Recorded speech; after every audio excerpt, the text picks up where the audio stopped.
The research at the University of Arkansas's Center for Advanced Spatial Technologies is featured in a recent PBS series. The mobile laser scanner. It bounces narrow pulses of light off objects to map them with incredible accuracy. What's packed into this tiny box gives our experts virtual superpowers, collecting over 1 billion measurements to form what is known as a point cloud, giving us an incredible 3D perspective, the ability to pick up million-ton structures and move them anywhere, and use this data to take precise measurements with pinpoint accuracy to peel back time and help us unravel mysteries of the pyramids locked in the past. We at CAST are really excited about this premiere. We're really proud of the work that went into this project.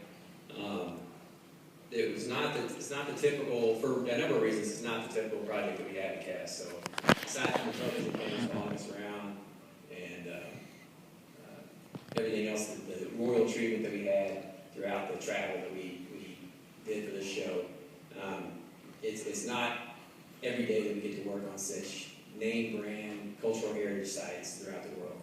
And it's also not typical for a project to come to CAST through a phone call, and that's how this happened. Last January, my work cell phone call rang. I answered it. The person on the other end described themselves as a television producer for Atlantic Productions in London, and I can remember at that point she paused, and I just thought it was okay. Why are you calling me? And she went on to explain that they were planning to do a television documentary that involved laser scanning at a number of architecturally significant cultural heritage sites across the world. And the theme was going to be kind of an engineering theme. And that they were talking to a lot of different companies and organizations that did laser scanning. But after seeing the CAST website and investigating our publications and the people that worked there, they decided to call us and ask us to participate. And they were interested, or they wondered if we were interested in participating. We said yes, of course.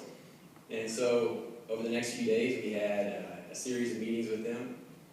We came up with a plan for all the different locations. We put together a team of CAST researchers. I think there were 6 of us. 5 of which are University of Arkansas alumni, and 4 of which are from the College of Arts and Sciences, Fulbright College of Arts and Sciences, and 1 from here is the School of Architecture. 2 of us are here tonight, and you'll see Michael Williamson in the episode tonight, which is Egypt, and Caitlin Stevens, who will join us later over Skype from France. And next week, you will see myself in London, along with Katie Simon, who's not here tonight. She just came back from some field work she was doing in Botswana and has now moved on to Mexico to do some more. And Caitlin Stevens also in London. So in the next week after that, we'll go to Petra in Jordan, and the team there is myself, Malcolm, Caitlin, Katie, and Dr. Eileen Erlenwein, who is a past CAST researcher and current faculty member at East Tennessee State University. So she's not here tonight.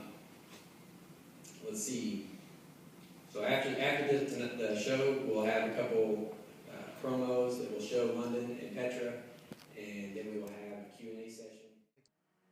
Let's take a look at some clips from the special. Steve has brought a team from one of the world's best research centers, Caitlin Stevens and Malcolm Williamson, from the Center for Advanced Spatial Technologies at the University of Arkansas. Once we get into the data, I think we'll be able to pull valuable information from it and understand maybe what needs more exploration. The team's quest starts 17 miles south of the capital Cairo, at the Step Pyramid at Saqqara, in the desert to the west of the Nile. It's the world's first pyramid and the oldest large stone building on the planet, containing 6 stepped levels and a maze of subterranean tunnels and chambers. And our team has scanned inside the maze of tunnels which lead to the pharaoh's burial chamber. The data has been assembled, so Steve heads to Tech HQ to examine the scans. Everybody sees the step pyramid from here and above, And what we've been able to do is to actually look at it from below. Presumably it's a lot easier to build below ground than it is within the heart of the pyramid.